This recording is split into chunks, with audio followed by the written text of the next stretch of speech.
How many of you have had an eye exam in the last year? The optometrist puts that lovely thing in front of your face and goes, which is better, 1 or 2? Right? Over and over and over. But you have to decide.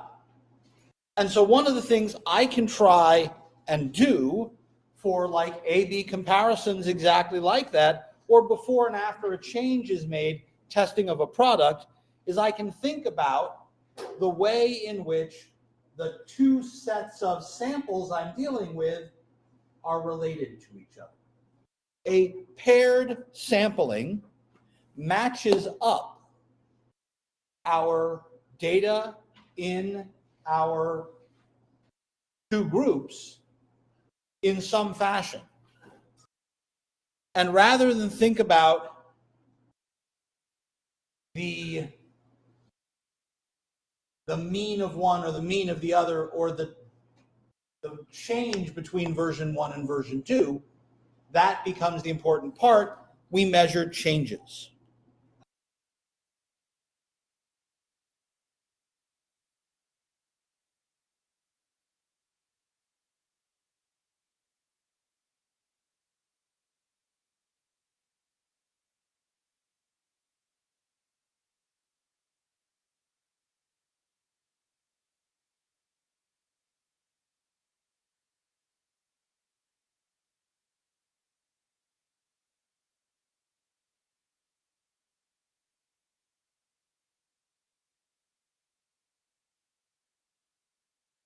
Instead of just thinking about, I have the number from before and the number from after, I think about the difference between them. A new variable, D, x1 minus x2. And this turns each pair of related pieces of data into a single variable. And now I can start looking at the distribution of this thing, D, instead of looking at the average or the difference. There's an example on page 378.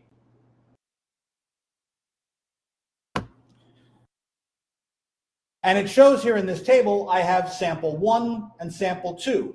But the first entry is related in each of the two columns. And so we call their difference D1. And then the second observation has the first and the second sample. So before and after might be a good way of thinking of this. And there's their difference. And so I end up with this new pile of data, these D values. And that's the thing I want to test.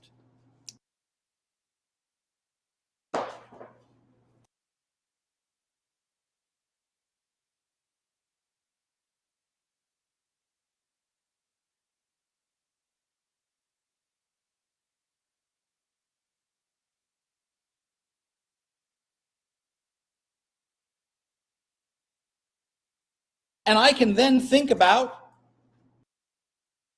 that and its average and standard deviation.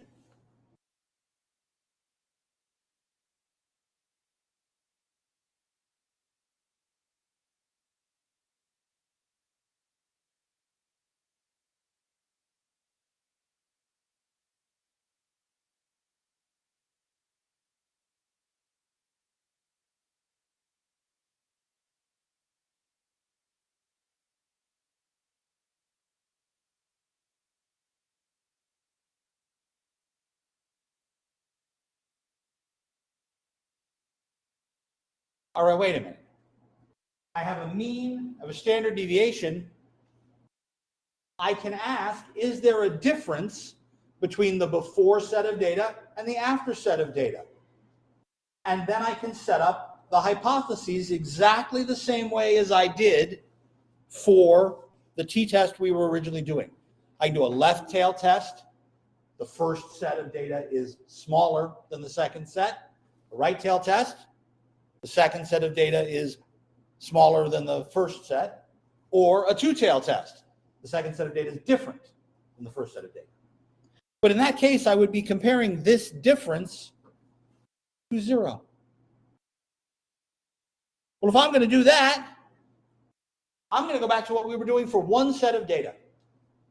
And what we did for one set of data was we said, okay, we'll let our degrees of freedom be n minus 1, and I'll have a t, I'm sorry, n minus 1, and we'll have a t calc just like we did before, only this time I'll be testing this average.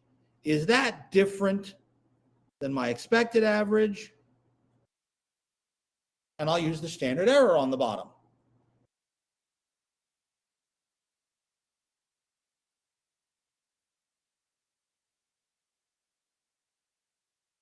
Now that's the type of t-test I just gave back to you in the homework from last chapter. So I know how to do this. But remember, I started with a lot more data. So if the data set is fairly small, I could do this by hand, but that would require me to do all the differences and calculate all the means and all that other crap. Why bother? Let's do this not by hand. Let's do this in Excel. I want to start with problem number 13 right here as an example.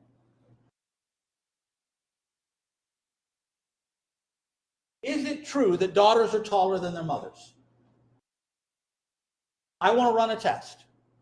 So I look at 7 families that have daughters. Daughter's height, mother's height, both given in centimeters. I'm going to pick a significance level of 0.05 alpha, and I want to know whether this set of data supports the idea that daughters are taller than their mothers. Before I do any calculation, start figuring out what my hypothesis is.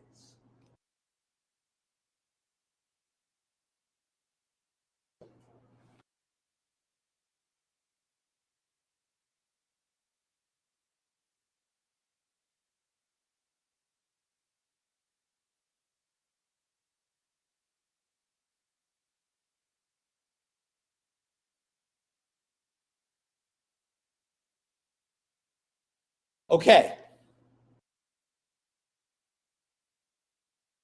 Instead of thinking of this as 2 separate sets of data, I'm going to create the differences. That's that set DI. And I want to know, what about those differences?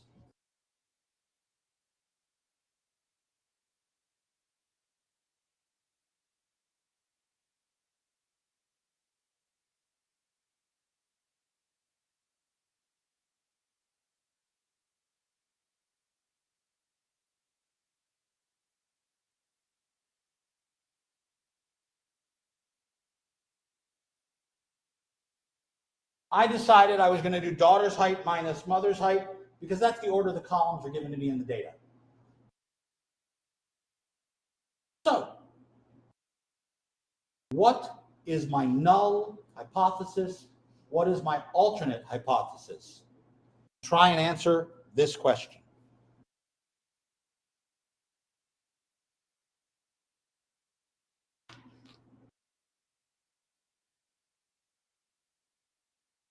Really?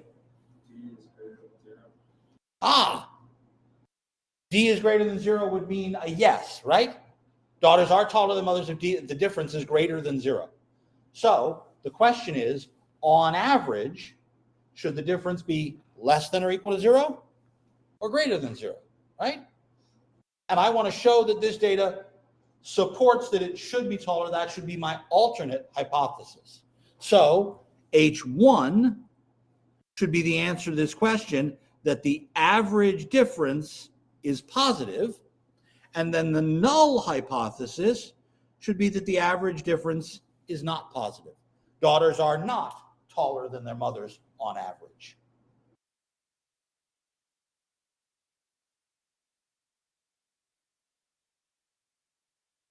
Now, because this is a small set of data, there are only 7 data values here. We could build this set of differences by hand. We could take the average, we could take the standard deviation. No. It says right here that all of this information is in the file labeled height. This should also be in our sample problems, in-class examples on Canvas. Let's go pull up that file.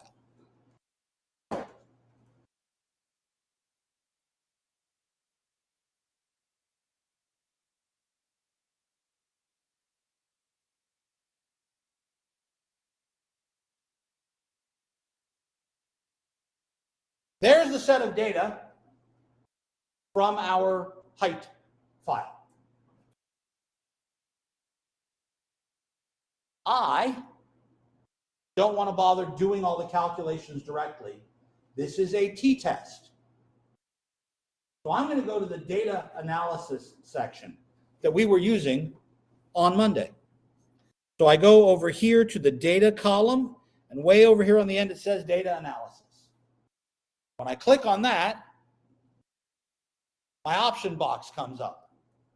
Now t-tests were towards the bottom, and lo and behold, the t-test and z-test we were using on Monday are all the very bottom, but fourth up, it says paired to sample for means. And since these data values are paired up, that's the one I want to use. So I'm going to click on paired to sample. Click OK, and we'll go from here. Where is the first variable? The first variable is the daughter's variable. Highlight that column. The second variable is the mother's data. Highlight that column. I did not put in labels. And we said we expected the difference, question mark, was on 0, right? So I could, in that hypothesized mean difference, third line, type the number 0. We were hoping it would be greater, right?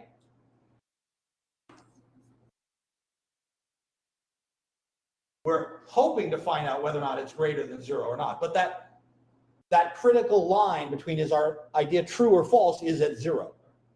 So my hypothesized mean difference, I think it should be 0. 99.99% of the problems we will run into, that's going to be the assumption. Hey, is the difference 0 or not? Bigger than 0, smaller than 0. We're going to work around 0 a lot. It's very rare for us to say, oh no, not only should this be an improvement, it should be an improvement of at least. Now, if you were testing a product, right? Here's this new protein powder. It's going to guarantee you put on at least 10% more muscle, than I'd want it to be 10%, wouldn't I? This time, I just want to know if it's bigger than 0 or not. I'm going to leave that blank instead of actually putting the number in. And then I have the alpha value there, which I set to 0.05 again, because that's what they gave me in the text. But I can set it to any number I want. I'm going to tell it, create a new worksheet for the answer. I'm just going to hit OK. It's going to do the calculation. It's going to look up the critical value for t. Alpha being 0.05, it's going to tell me how many degrees of freedom do I have.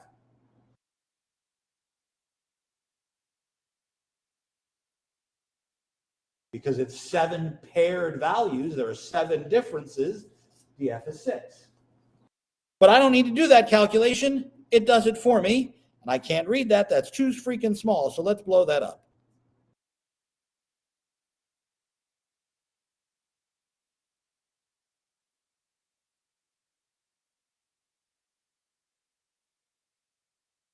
I'd like to know which column is which, so I'm going to make this first column wide enough to see all the words. Oh, the average height for the daughters is 171.3 centimeters. The average height for the mothers is 165.4 centimeters. So there is a difference in the averages, but is it statistically significant? So I look at the t value, and it says my t stat, that's the calculated t value, is 1.92. Okay. Were we doing a one tail or a two tail?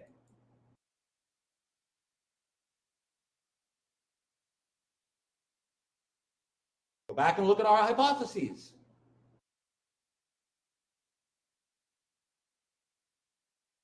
Our null hypothesis and our alternate hypothesis, that's got a direction to it, right? That's one side, that's a one tail. That means in Excel, I need to look at the one tail number. The one tail number is 1.943.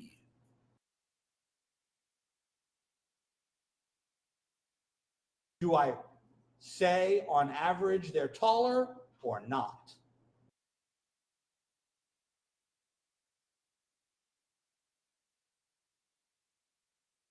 Those three numbers answer my question. I need to know how you know what the answer is.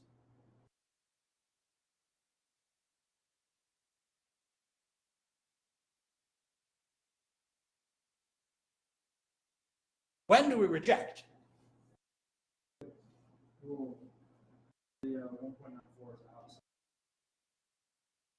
Which one's the 1.94? That's the critical one. So I would need the 1.94 to be the edge. It needs to be bigger than 1.94, and our answer is 1.929. It's not bigger. So I do not reject the null hypothesis. I need the calculated value to be outside the critical one. The critical one's 1.94. We're at 1.9. Damn, this is close, isn't it? Because really, if I rounded, that's 1.93 versus 1.94. That's really freaking close. How else could I tell? Instead of comparing the t's. The p-value. And that's in between the two, right? The p-value for one tail is 0.0509. What was our alpha? So we need the p-value to be smaller than 0.05, and we're bigger. By the skin of our bloody teeth, but we're bigger. So this set of 7 families, this set of 7 mothers and daughters is not enough for me to conclusively say that mothers are always shorter than daughters. Daughters are always taller than mothers. This doesn't support a difference, but man, is it close. If we'd picked a different alpha, we might have said, yes, reject. We'd picked 0.1 instead of 0.05. Then we would have absolutely said, no, this data is definitely supporting the idea. So please notice, it is not doing the calculation. It's understanding what came out of the calculation. And it's setting up that decision rule. Because that's what tells me, this null hypothesis, this alternate hypothesis, that's what tells me what my answer is. I did not reject the null hypothesis. I cannot conclusively say this is wrong. So I can't say this is right. Questions?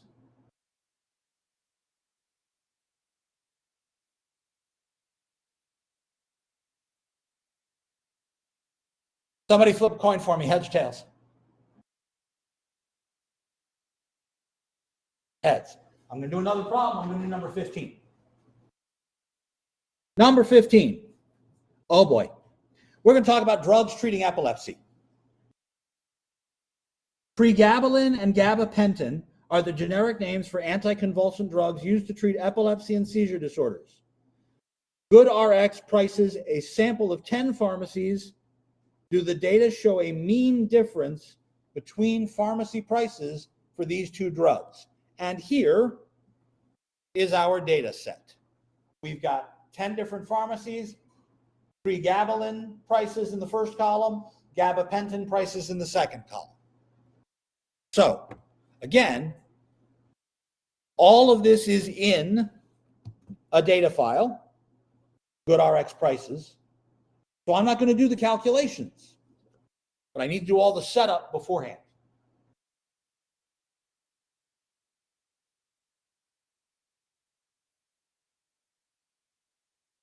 So the first question is, what is the thing asking me for? It says, do the data show mean difference between prices for these two drugs?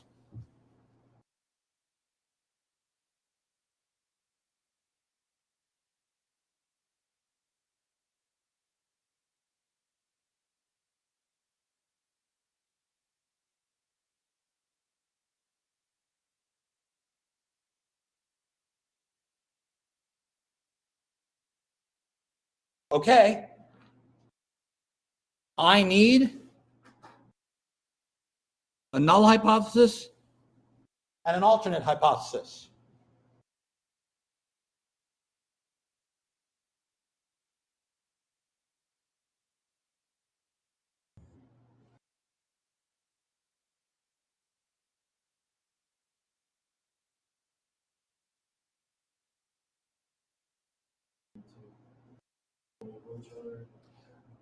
If I were not pairing the samples, yes. But because I'm pairing the samples, I want to look at the differences between those two samples. So let's stick with your idea, Matt, and let's say we're going to look at the difference between the two samples. What do I want the difference to be? Ideally, I want to know if the difference is 0 or not 0. Not whether one is bigger than the other, but just if the difference is 0 or not, how many tails? 2 tails. So I would assume the null hypothesis, everything's hunky-dory, there's no difference. Or the alternate hypothesis, there is a difference, but I don't know which direction it goes. Before I run the data testing this, I need to know what the significance level is. And according to the textbook, it says use a significance level of 0.05. So I'm just going to make a note to that effect so that I have that information for later. Again, knowing this is paired,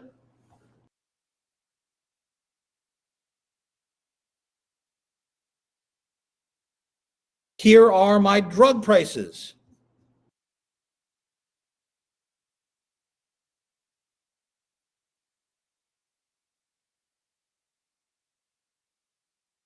Degrees of freedom? 9, because there are 9 pairs. So again,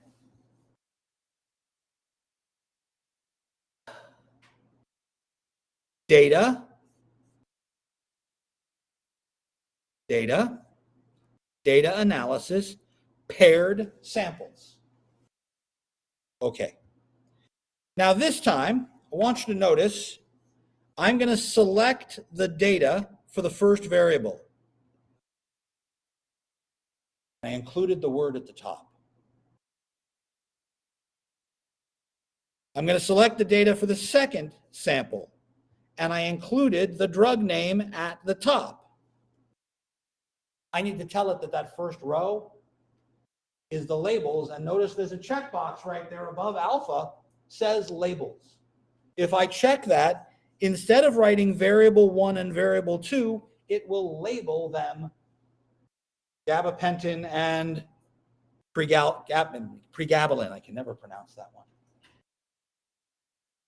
And now I'm going to tell it to run the test because alpha is still 0.05, just like it was last time.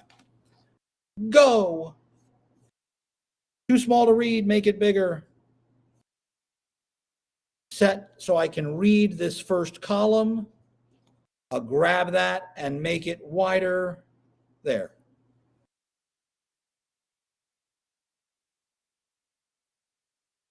Pregabalin is 372. Gabapentin is 462. There is a difference in price. Is it statistically significant?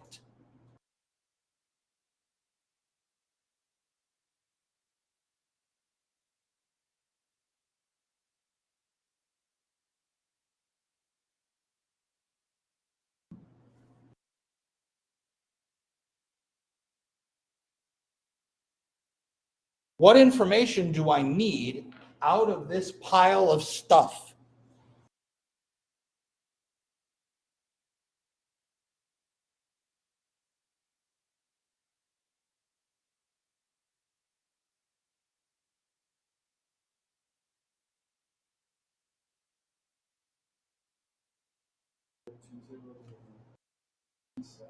Aha, T-stat and the two-tail T-critical number. But it's two-tail, so I need to know whether it's bigger than that number or what's my other option? Not smaller than this number, but smaller than the negative of that number. The other option is for me to take the absolute value of my T-stat number and then say, hey, is that bigger? And in this case, T-stat in absolute value is 1.11. T-crit is 2.26. What do I do?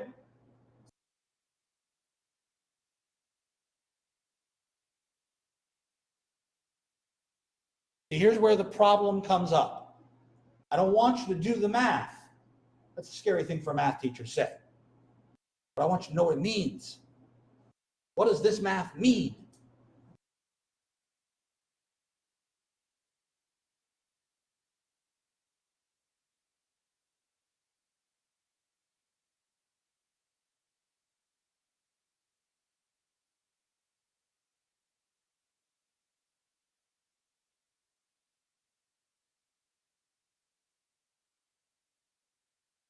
I don't reject. My number is not bigger than my cutoff. My cutoff, T-crit, is 2.26. My calculated number, T-stat, is 1.11. It's not too big. Which means, what's my decision that I go report to the rest of the universe? What do I tell the researchers who are researching anticonvulsant medications?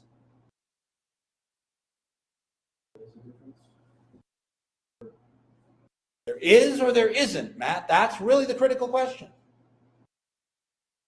I didn't reject the null hypothesis, so this is the one I go back and report.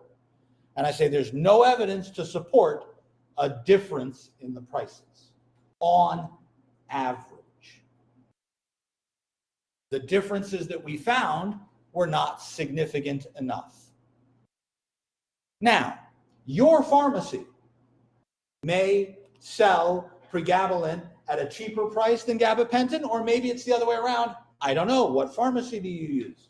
And maybe if you go shopping for different medications at different pharmacies, you might find someplace that does it different.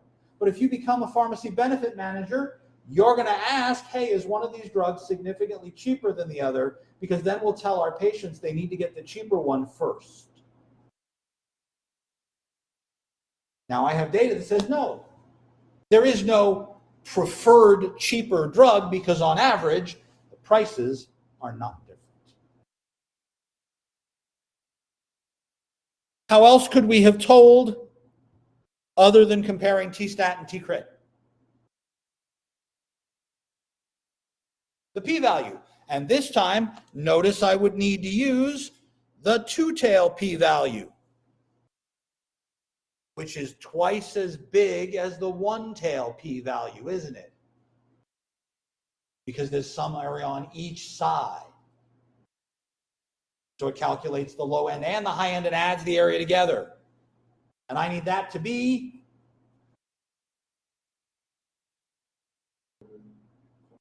smaller than 0.0, that's 0.29. That's way bigger than 0.05, isn't it? So I can't reject the null hypothesis. And that's why before we do any of the actual problems, we have to know what we are trying to ask.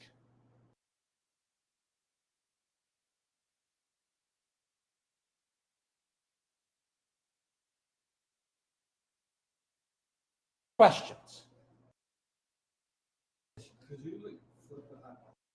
Yes, but since knowing there's a difference is harder to prove, we almost always make our null hypothesis they're the same. There really isn't a difference. How do I check to see if there is a difference? Because that, An extraordinary claim requires a lot of proof, right? For you to say, oh no, there's no difference between these two things, that would be a very hard thing to prove. But for me to say, no, I think there might be a difference. Let me check for that. And that's what my alternate hypothesis is supposed to tell me. The null should be, there really isn't a difference. Any variation I have comes from sampling variation. And we didn't reject. Correct. Well, so if we tested for the alternate hypothesis. Well, that's the problem, because if I'm testing for the alternate hypothesis, that's going to require a different test calculation, isn't it? What if we should reject that? Well, here in this case, yeah, we would have accepted the hypothesis, right? We wouldn't have tested. But what numbers do we run to do that flipped hypothesis? If I flip these, that's a lot harder, right? I'd say, oh no, it's inside. And then I want the area to be 5% in the middle as opposed to being on the outside edge. I don't even have the calculations to do that in Excel.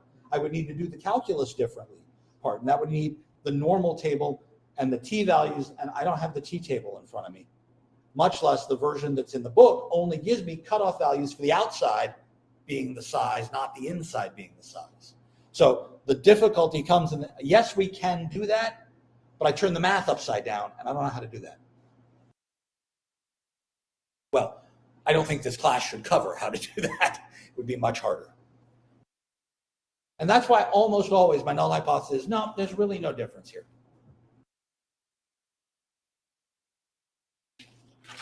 More questions?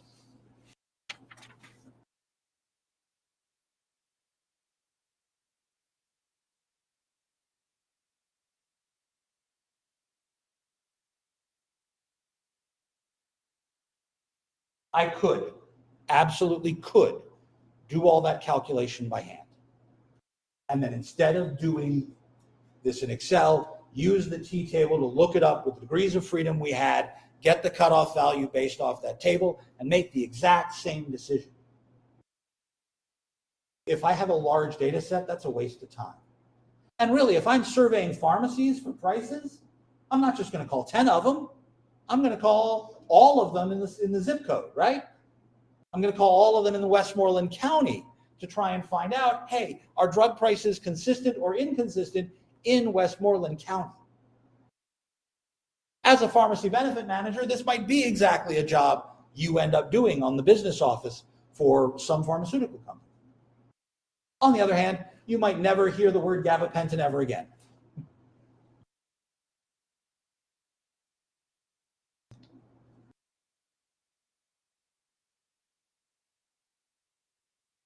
The important piece here is that what we were testing was means, and we were trying to look at related objects. These two prices came from the same pharmacy, the same store, the same region, the same person, a before and an after.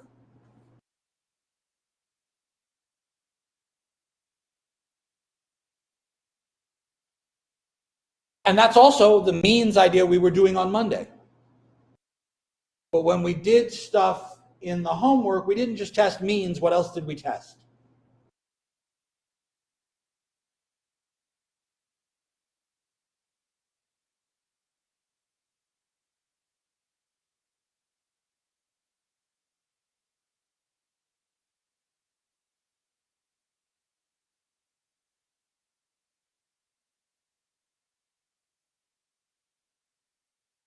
There was one problem where we weren't testing a mean.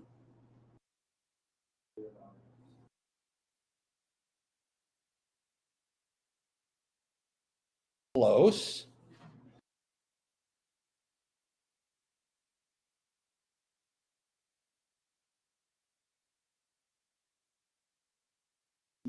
A proportion.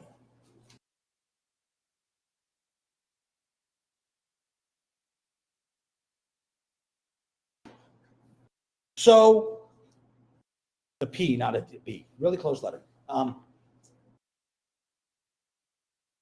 So let's say I have two different populations, and we know that group one has a preference, 35% of people like this thing, and in group two, it's 42%, or whatever. But I could say, is there a significant difference between these two group preferences.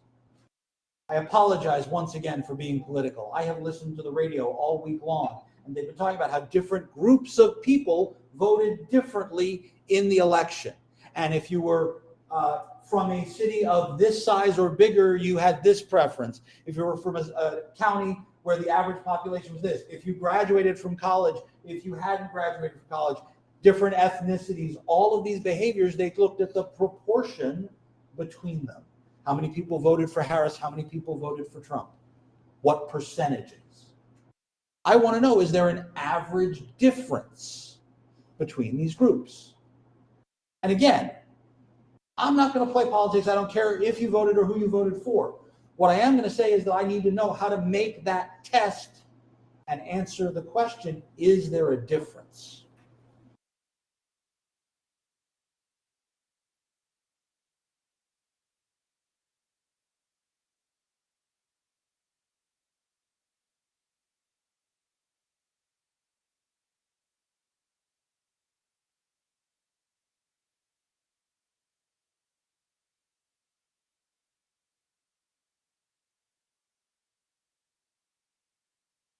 So I have two groups.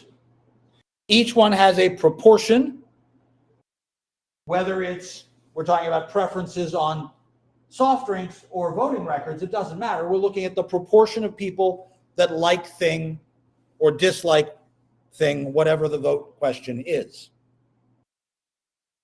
I want to know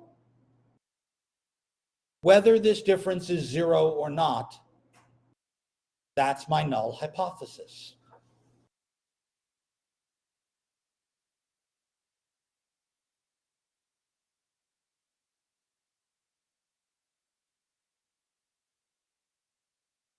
But there are three other options, right? Sorry, two other options. It's this one or negative or it's positive, right? So just like in the last time, if I test for zero, that would be my null hypothesis. Then the alternate hypothesis is that it's not zero. If those are my hypotheses, how many tails? Two tails. My other two options are whether my alternate hypothesis is to the left or the right.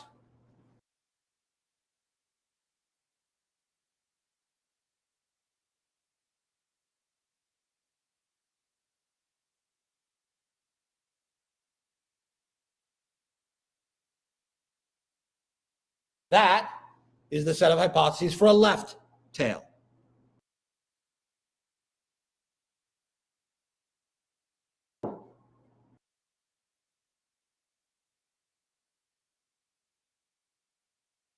This is a right tail.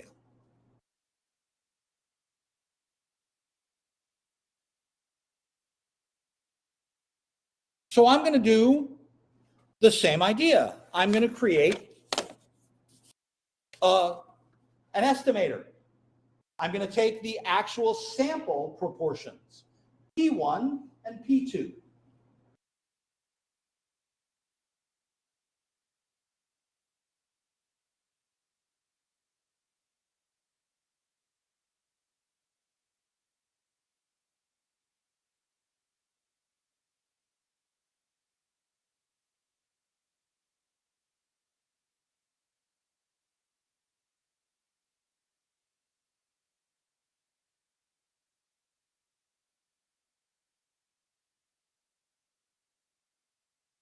So P1 is an estimator for pi1, and P2 is an estimator for pi2.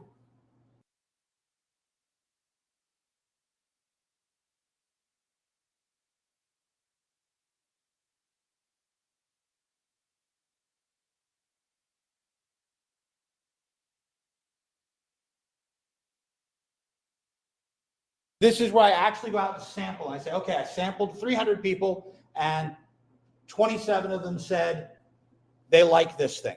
27 over 300 is 0.09. That's P1. Great. If my assumption is that these differences are 0, then I can do what we did with the variances, and I can pool proportions.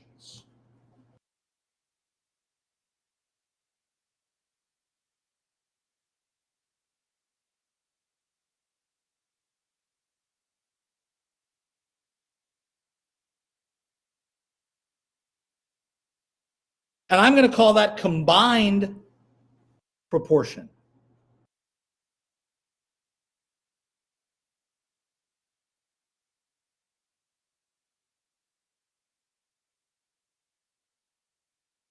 Sorry, PC for combined.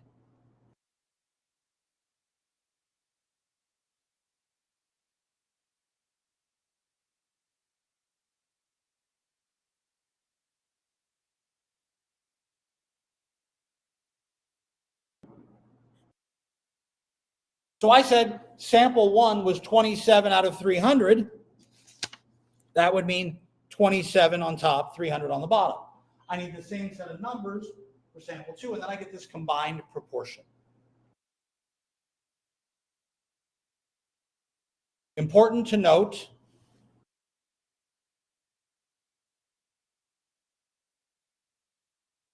it's not just adding the proportions together.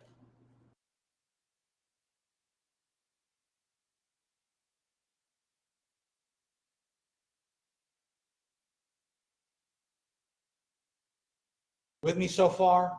I got a group over here I take a sample from, I get a percentage. The group over here I take a sample from, I get a percentage. And then I get a gross percentage. That's my pooled proportion combined. I think there should be no difference between those two proportions. So I want to know if this is 0 or not. Not this combined proportion, if their difference. Wait a minute. I'm testing one group now because I pooled everything together. I get a new calculated statistic. And because I'm doing proportions, I'm going to say the same thing that I said in the last chapter. Proportions always use Z, not T. To know T, I have to know degrees of freedom. Here, I don't. Means I need the standard error. I'm going to take a calculated Z value.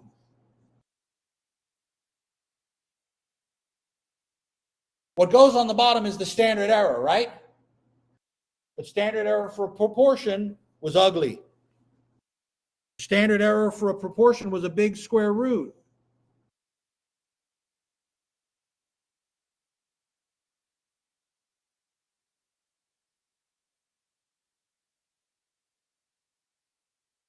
And it was the standard error over n.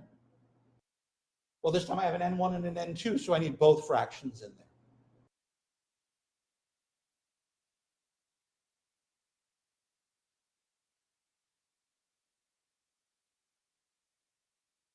That's a z-calc. What table do I look it up on for critical values?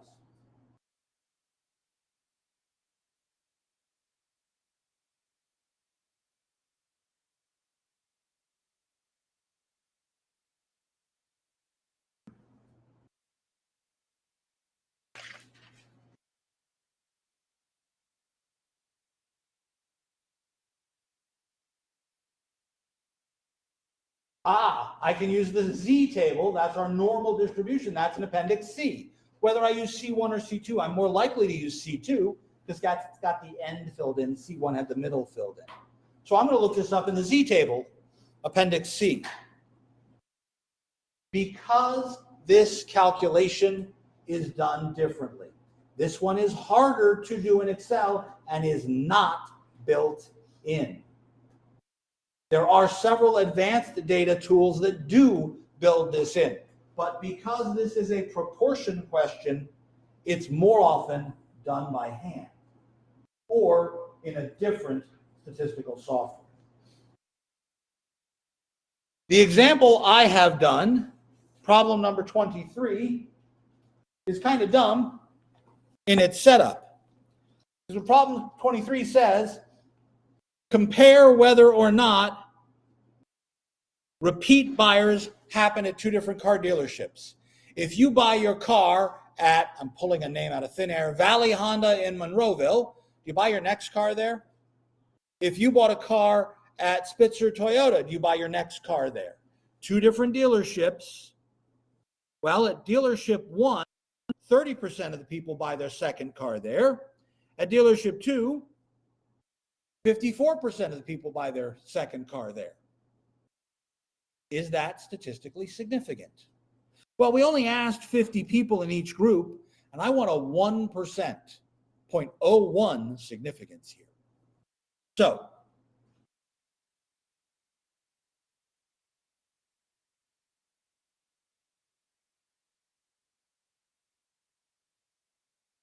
(23A).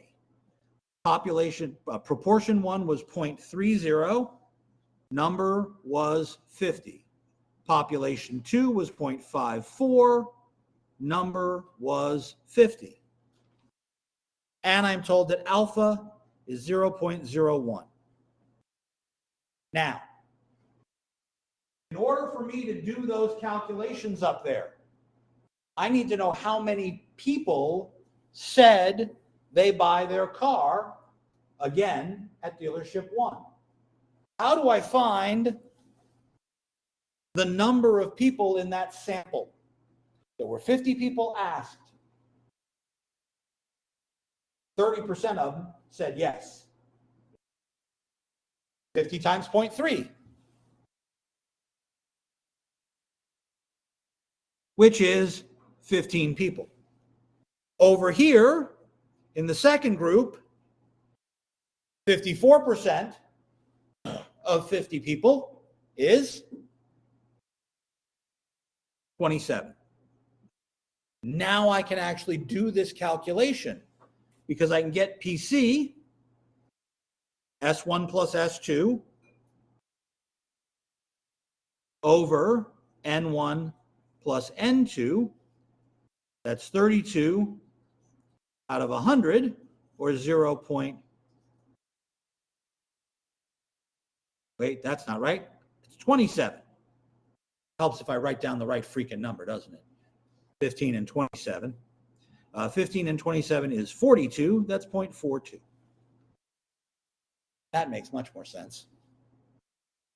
And now I have all the information I need to put into this.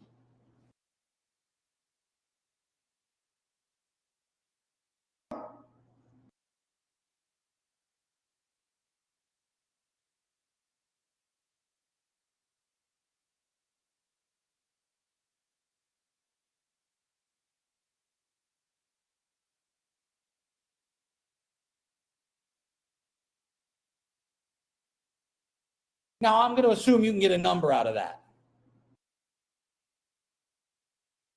But I need to know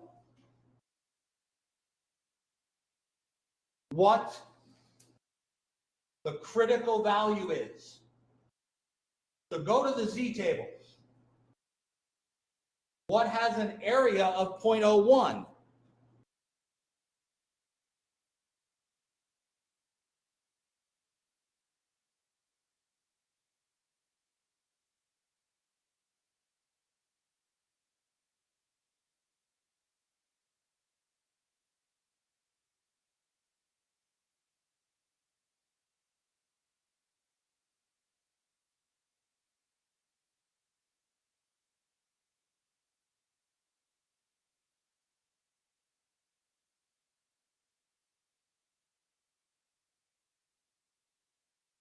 Yes. I got to write down all the right things. Thank you for catching that. Yes. To find the PC, not just add up the two and like that. In this case, I can because the sample sizes N1 and N2 are the same, but I can't always. And that's why I didn't want to do it that way. In this case, I could. I get lucky. Then that won't work. So it turns out that the number I need is 2.6. 2.326. Not 26. Z crit, alpha equals 0.01, is negative 2.326. Is there a difference?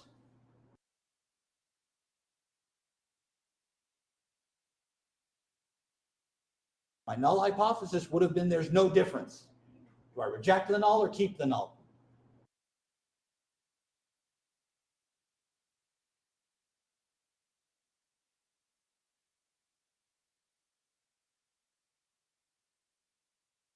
I reject the null. There is a difference between these two dealerships.